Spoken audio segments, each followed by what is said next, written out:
Hey guys, let's get more news from Steelers, but first, don't forget to subscribe to the channel and leave your like. The Ireland Funds Pittsburgh honorees announced. The Ireland Funds Pittsburgh Dinner Gala, which will be co-chaired by Greg Jordan and David Malone and held on Wednesday, March 20th at Acrisure Stadium, will once again honor those who represent the region in both the business world and community engagement. Bill Demchak, the chairman and CEO of the PNC Financial Services Group, will receive the 2024 Daniel M. Rooney Ambassadors Award, presented to an individual who reflects Ambassador Rooney's leadership, love of Pittsburgh and contribution to the community. Demchak, a top leader at PNC for more than a decade, has evolved PNC into a national banking powerhouse and has had a major impact across the community. He also sees the importance of giving back to Pittsburgh in a charitable fashion, along with his wife Debbie. The couple funds a scholarship program through the Pittsburgh Promise to get more Black educators into the Pittsburgh public school system. He is also on the board of directors of the Extra Mile Education Foundation, the Pittsburgh Cultural Trust and the Allegheny Conference on Community Development, among others. In addition, Charlie Batch and Latasha Wilson Batch will be honored with the Patricia R. Rooney Community Impact Award, given to leaders who have produced successful organizational initiatives in response to a significant contemporary problem. Charlie Batch started the Best of the Batch Foundation in 1999, fulfilling a promise he made after his younger sister, Dannel Settles, was shot and killed in 1996, in the crossfire between rival gangs in their Homestead neighborhood. Through their Best of the Batch Foundation, they have established themselves as true difference makers, people the community and region can depend on, to be there for the youth in particular to help give them a better future. The foundation has been serving the area now for 25 years and has been built into a force to serve others by the two. The Best of the Batch Foundation provides year-round educational programming to more than 3,800 children ranging in ages from 4 to 18, across 22 school districts in 8 western Pennsylvania counties. The foundation outgrew their original home, moving into a state-of-the-art 33,000-square-foot facility that they oversaw the construction and design of. About the Ireland Funds, in 1976. Dan Rooney, former U.S. ambassador to Ireland and owner of the Pittsburgh Steelers football team, along with fellow Pittsburgh businessman Anthony J.F. O'Reilly, created what was then the Ireland Fund. With a trinity of goals, peace, culture, and charity, the Ireland Fund appealed for support for Ireland and its people from all Americans, but especially those of Irish descent.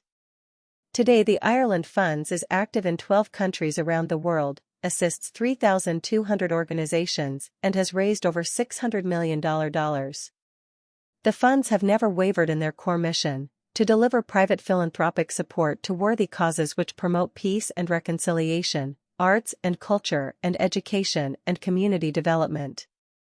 Steelers could sign former All-Pro safety.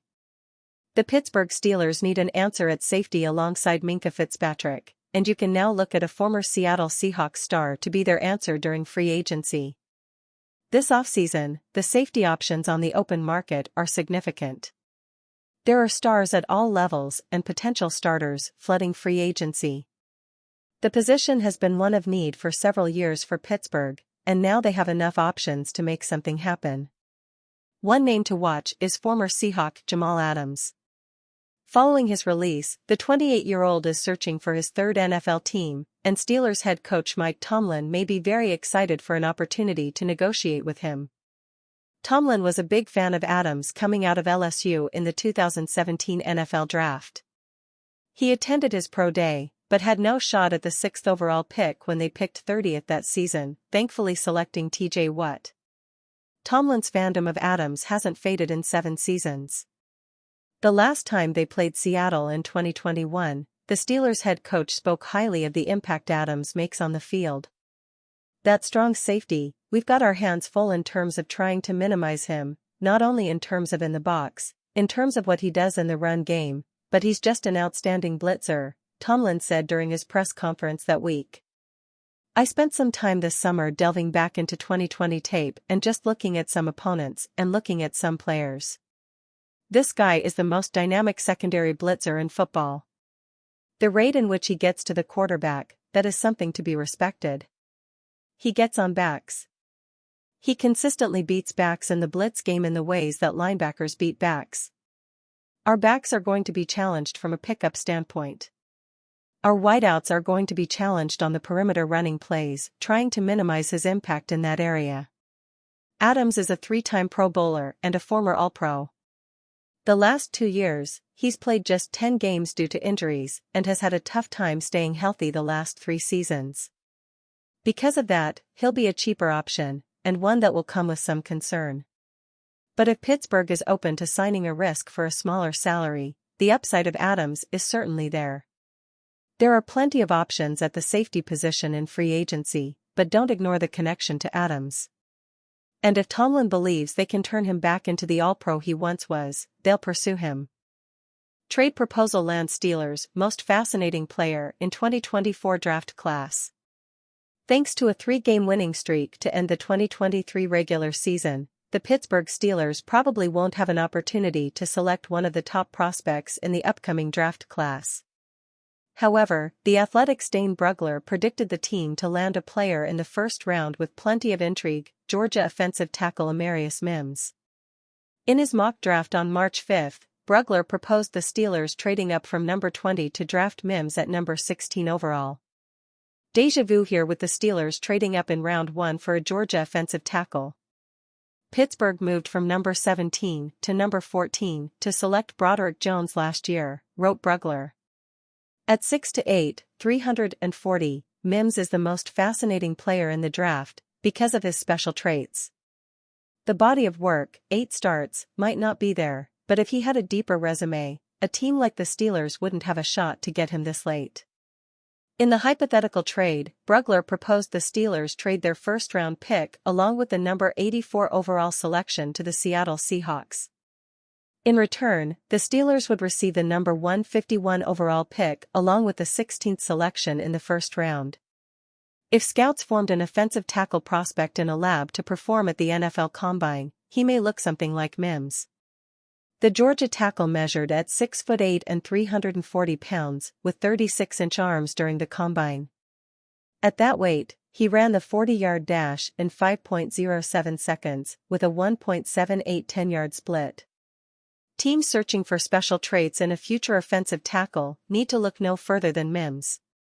Talented tackle prospect carrying a picturesque frame and exciting NFL traits, NFL.com's Lance Zierlein wrote. Mims has more development to go, but he's a day 1 prospect with the traits and talent to be considered at either tackle position. He has a high ceiling, but questions due to his lack of experience could temper early expectations. Sometimes, players' performances at the Combine don't match the tape they produce in college. However, in Mims' case, he didn't have a lot of college tape. At Georgia, Mims started just 8 games. He didn't become a full-time starter with the Bulldogs until this past fall, and he missed part of the season because of injury. Besides potentially landing the most fascinating player in the class, the idea of the Steelers trading up for Mims is intriguing for a couple other reasons. First, they did the exact same thing last year, moving up from number 17 to 14 to draft Broderick Jones. On top of that, Jones and Mims were college teammates. In fact, both started for Georgia during the 2022-23 college football playoffs. Zierlein predicted Mims could play at either left or right tackle. At Georgia, Jones played left tackle while Mims lined up at right tackle. Jones, though, started during the second half of his rookie NFL season at right tackle. However, Steelers general manager Omar Khan made it clear the team still views Jones as its future at left tackle. Versatility on the offensive line is important. Jones proved that he could play right tackle. But he was drafted to be a left tackle and eventually he will be a left tackle, Khan told reporters at the NFL Combine on February 29. When that is, time will tell, but he was drafted to be a left tackle. Therefore, it would be surprising if the Steelers target another left tackle in the 2024 draft. But right tackle prospects are certainly a possibility. For Jones, it's hard to envision a better one than his former national champion teammate. And you fan, what do you think of the Amarius Mims situation? Leave your opinion in the comments.